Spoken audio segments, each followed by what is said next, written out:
کاکو څنګه ته چې شته ناست درځه چې ورشه دا غونډې ته ته یې بړی صبر وکړه زه به یو دود چیلم ووایم یو خو دې ستا د شادۍ چیلم انجلۍ اوله ګیت راوړه ژر دا اوله ګیت راوړه دا دی بابا ورسره چای غم وخوره ژر چای راوړه سمه ده بابا اوس یې راوړم مې راوړه کاکو چای اوس پرېږده ناوخته کېږي خلک به ګرده موږ ته انتظار چای چې دا خوا راړو بیا به وڅښي یا بیا هلته د اتاګل پر ځای باندې وڅښو سمه ده درځه چې ځو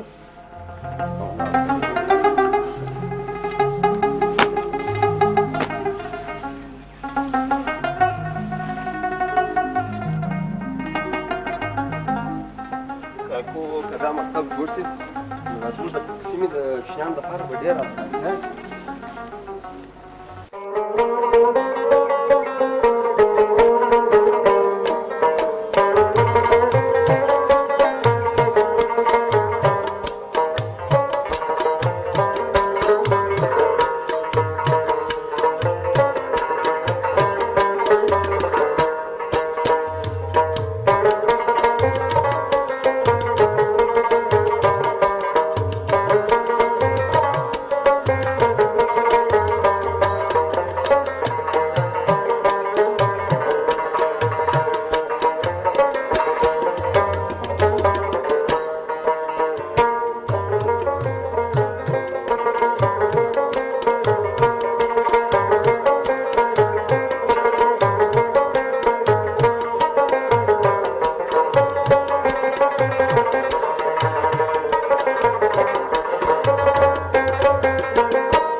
ژر زوی دا ځای زر سره پاتې چې مېلمانه را روان دي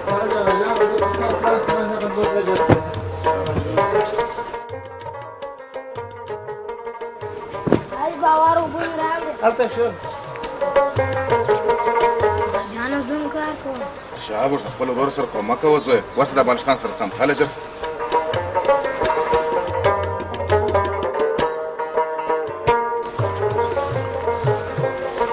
زوی خلک دې ټوله خبر کړه وکې هغه جانه ټوله خلک مې خبر کړي یو امیر صاحب په خپل ځای نه و هغه ته بیا ته زنګ ور سمه ده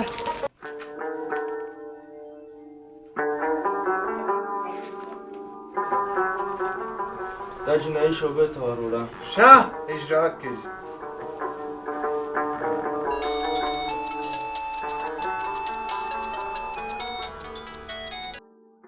بله السلام علیکم امیر صاحب اتاګل خبره کوم څنګه اتاګل وروره شه په خیر یاست ښه ده و شکر دی تاسو ښه یاست په خیر یاست جوړ روغ یاست ما ویله معلم دلته زموږ پر ځای باندې د مکتب غونډه ده انجینران صاحبان د ډېره لرې لرې ځای څخه راځي نو زه خوشحاله کېږم چې تاسو هم ورسره راسئ او دلته کښېنئ راسره انشاءالله چې وخت پیدا سه درځم قربان دې سم قربان دې سم بس سترګې درته په لاره یو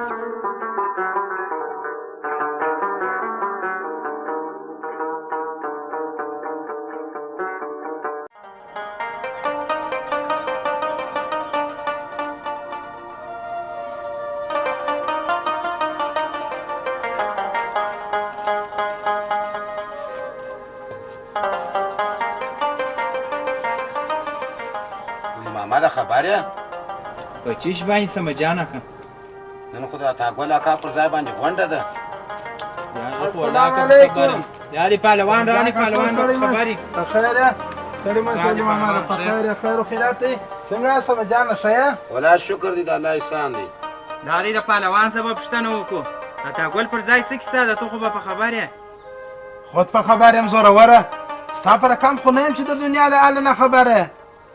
بس بس اوس جنگ مه کوئ پهلوانه دا راته ووایه څه کیسه ده ولا کوئ نن انجینران راځي لا تا ګل سره د سیمې د مکتب په باره کې خبرې کوي وایي دلته مکتب جوړیږي مکتب جوړیږي سمجانه کا چپ شه په دې کې د خندا څه خبره ده اشرف پهلوان ته دا راته ووایه چې څه وخت یې غوښتي 8 بجې ویلي وه سمجانه کا ته ساعت وګوره ستا سره به ساعت وي وعلیکم السلام یو 10 دقیقې وخت لا ستا پهلوانه راځئ چې ورځو سمجان کاکو د غونډه وخت دی په مټ په دا 10 دقیقې کې موږ ستاسې ور ورسېږو راکړه لکه دا پټو په دوکان دې پام کوه زه دستي راځم راځه ولې محمده ته څه شکایت چې کښېناستې تاسې ورځئ زه دونه وخت نه لرم دې شام ته سمجانه کا زه ځمه باغ ته چې یو څه کار وکړم راځه دا چمونه مه کوه چې وازه نه ځمه هوادار شه خیر دې ستا په خاطر به ولاړ شم سمجانه کا چې خوا دې بده نه شي په نه داسې ناکي ناکي ځایو ته زه نه ورځم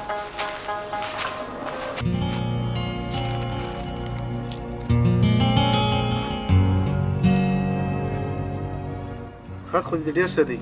ډېر لیکه چې د هغه لاسم شي ښه د نن ورځې نوی درس مو کوم یو دی نوی درس مو میرویس نیکه بسم الله الرحمن الرحیم ملي مشر میرویس نیکه د افغانستان د تاریخ په پاڼو کې یو شمېر داسې نومیالي څېرې شته چې کارنامې یې یادولو وړ دي میرویس نیکه زموږ د هیواد ملي مشر او نومیالی واکمن و د اټکل له مخې په 1084 هجري قمري څخه تر 1493 میلادي کې زیږېدلی دی پلار یې شالم خان نومېدی شالم خان د کندهار د هوتکو د قبیلې یو نوممنلی مشر و میرویس نیکه د وخت زیاتره دیني زده کړې په کوچنیوالي کې تر سرته رسولې وې په زلمیتوب کې یې د سوداګرۍ په کسب پیل وکړ په دې توګه یې ډیرو ځایونو ته سفر وکړ د سفرونو په ترڅ کې د بېلابېلو خلکو او ولسونو له حال احوال څخه خبر سو بسته بله و بسته بالا زده کوای سې و دومره خط به نور مو لیکې سمه ده هغه بس دی اوس دا راته ووایه بسته بالا یوازې خو درسونه نه دي او د کور کارونه بیا څوک وکړي د کور کارونه اوس هم زه کوم ته خو یې نه کوې بس ډېرې خبرې مه کوه دغه نوی درس یې زده کړه سبا د خیر د زاړه درس پوښتنې زده کوم او دغه چای یو اشپزخانې ته سمه ده زه ځم سبا یې ولیکئ خو اوس یې وکړه اوس زه وخت نه لرم زه باید لاړ شم خپل درسونه تکرار کړم سمه ده د خدا په امان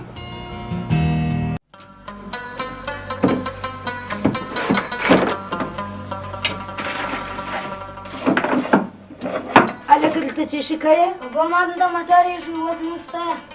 ښه بټر دلته ایښی و دلته ما ښه اوس به ته د سر ماغزه خورې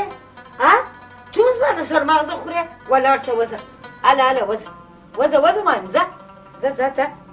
لای ځوانې مارک سې مور ما موټر چیرې دی زویه ما خو نه دی لیدلی صبر وکړه زه به یې در پیدا کړم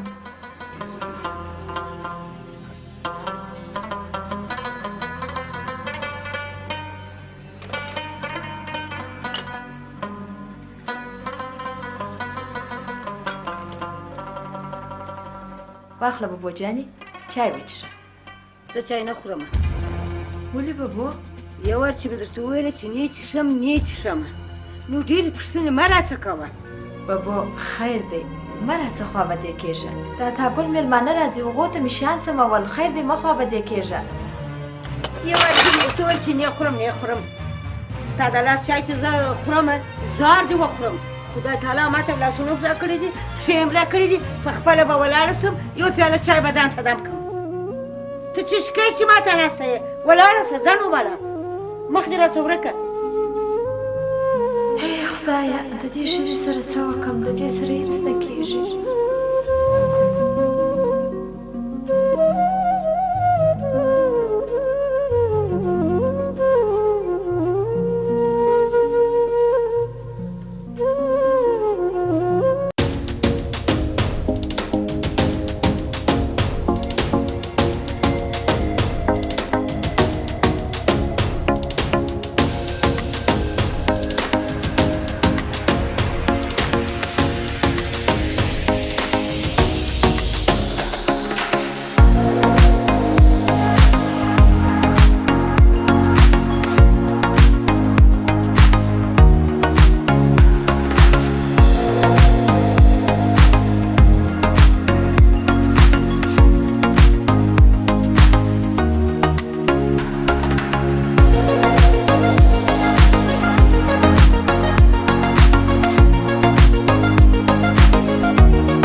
دا دکانداري سره نور بس کار ضمیر د خیره.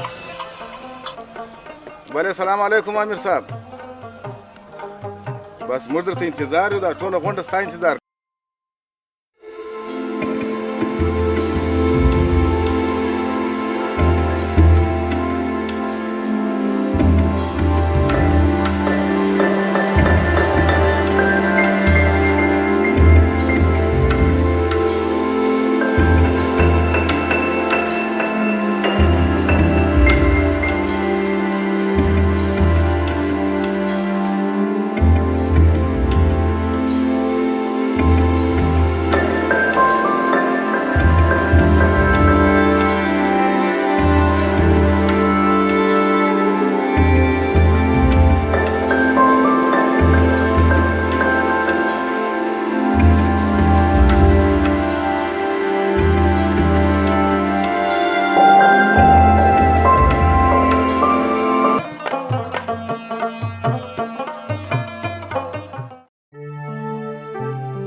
د افغانستان د تاریخ په پاڼو کې یو شمېر داسې نومیالي څېرې شته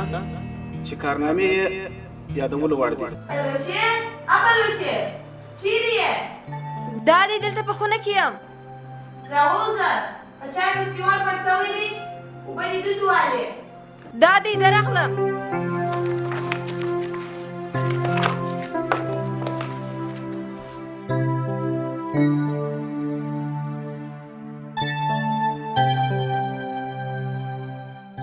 زه نن ډېر خوشحاله یم چې دا تاسو راټول سوي یاست او زموږ ستاسې اتفاق یو اتفاق دی خدای دې وکړي چې دغسې کامیابه یو. نو تاسې پوهېږئ چې دا دی د دې نن زموږ تاسې غونډې ته معاون صاحب راغلی دی او د هغه تر څنګ انجینر صاحب هم راغلی دی، د کور ودان او د دغه زموږ تاسې د سیمې دپاره یو مکتب جوړ کړو. د دې مکتب دپاره ما ډېر ځان ستړی کړی دی، ډېر هڅې مې کړي دي، دغه ډېرو ځایو ته تللی یم چې دغه پروژه در لاس کړم او د خپل په سیمه کې یو مکتب جوړ کړم چې سبا ورځ موږ ستاسې اولادونه په دغه کې سبق ووایي او یو شی ځینې جوړ شي. سبا ورځ د هغه زموږ ستاسې اولادونه دغه خپل سیمې ته په ښه راځي چې یا انجینر سي یا ډاکټر سي او ښه معلم ځینې جوړ شي. نو په آخر کې یو ځل بیا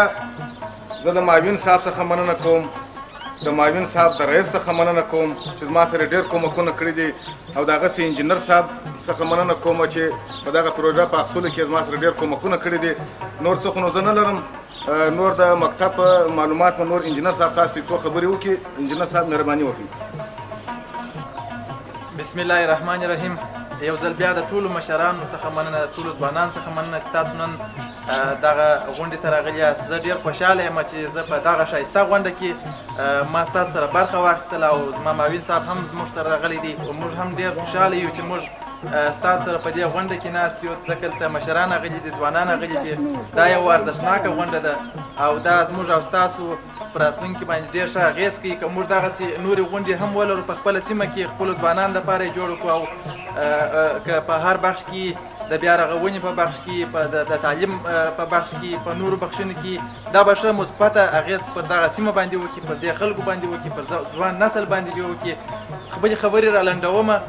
زموږ هدف دا و چې په دغه سیمه کې موږ یو ښایسته ښوونځی ولرو تر څو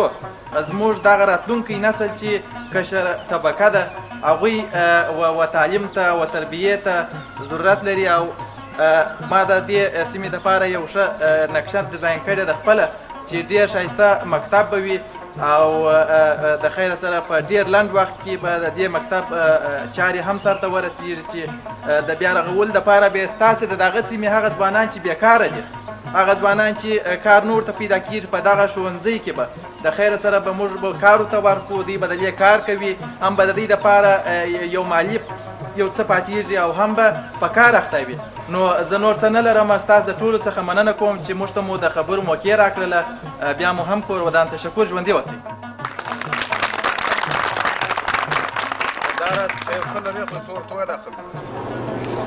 بسم الله الرحمن الرحیم ستاسو د ټولو مشرانو په اجازه اول د اتاګوله څخه یو جهان مننه چې د زموږ او ستاسې د سیمې دپاره د دې مکتب پروژه واخیستله او د هغه تر څنګ د معاون صاحب څخه یو جهان مننه د هغسې د انجینر صاحب څخه مننه چې دونه ښایسته خبرې وکړلې او د دې مکتب په اړه یې تاسو ته معلومات درکړله او نقشه یې هم ده جوړه کړې ده خو زه د دوی څخه دا هیله لرم چې په دغه یوه مکتب باندې بسنه ونه کړي چې دا په دغه ځای باندې بس نه شي چې دغه یو مکتب وي موږ هیله لرو چې په راتلونکي نور هم دوی موږ ته مکتبونه جوړ کړي لیسې راته جوړې کړي تر څو زموږ راتلونکی نسل سواداره واوسي یو ځل بیا د معاون صاحب او د انجینر صاحب څخه یو جهان مننه دوی ته ښه راغلاست وایو چې دوی په دې سیمه کې موږ ته د مکتب پروژه پیل کړله او د دوی څخه موږ دا هیله لرو چې دوی نورې هم داسې پروژې په دې سیمه کې عملي کړي تر څو د دې سیمې مشکلات او ستونزې هوارې شي مننه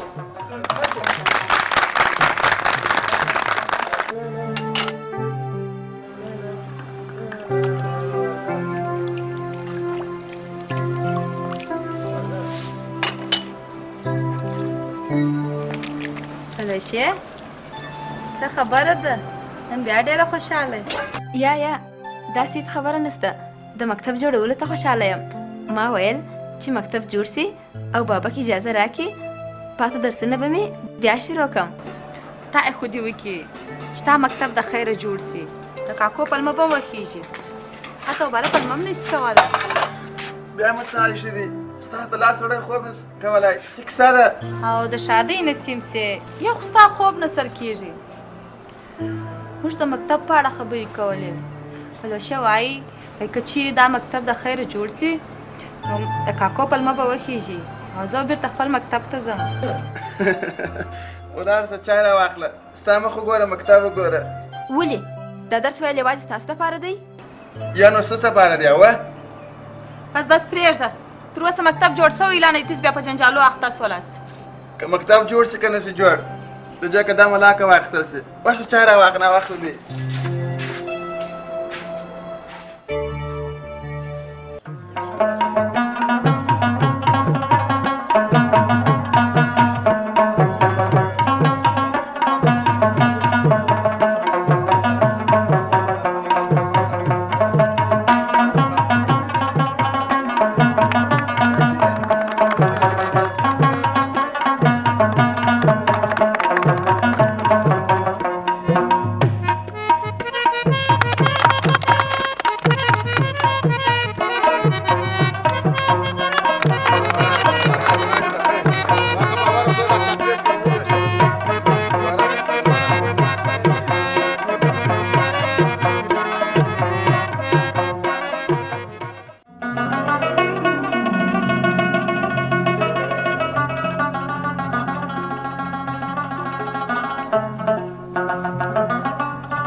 چمسه کور دې خراب شه په ازوی خو ودې بیرولم اوس دې بې زاره راچاودلې وه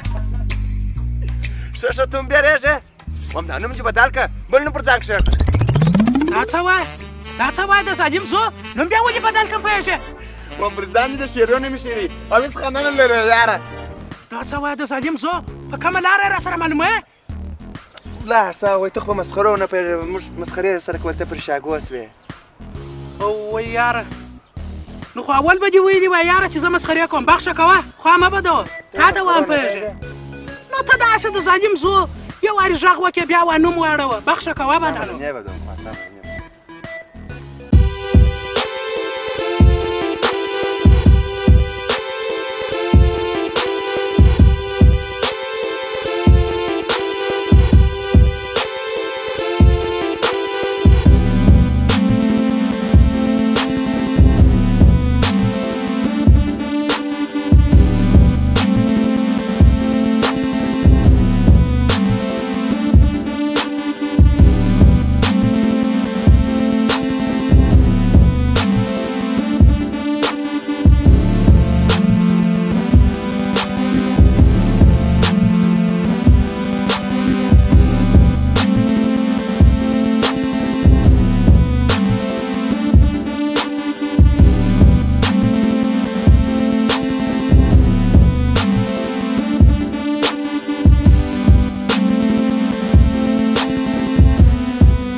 Thank you.